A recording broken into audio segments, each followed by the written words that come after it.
Dans la rubrique effet d'annonce inutile et décisions inefficaces du gouvernement togolais et du chef de l'État, vous avez la création d'une plateforme dédiée à recevoir les plaintes des Togolais pour abus de pouvoir des forces de sécurité.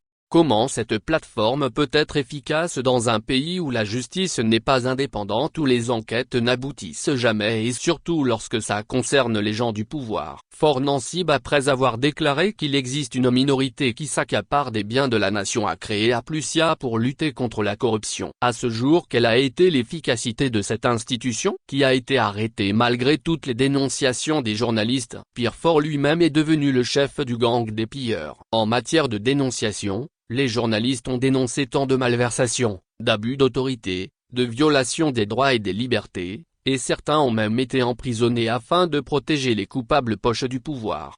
Donc, de grâce, il faut arrêter cette comédie de plateforme. Rien ne changera au Togo, sauf avec le départ de ce système corrompu et criminel.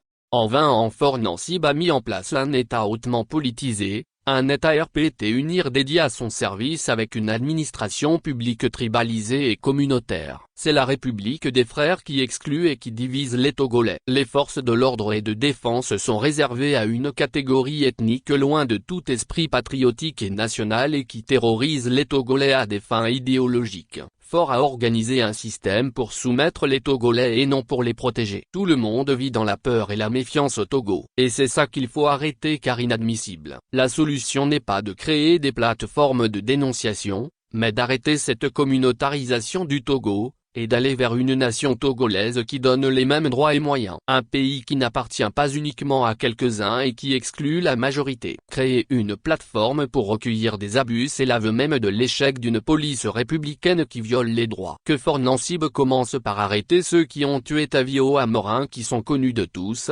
ceux qui ont saccagé les locaux de la DMK et toutes les milices impliquées dans des violences lors des manifestations de l'opposition.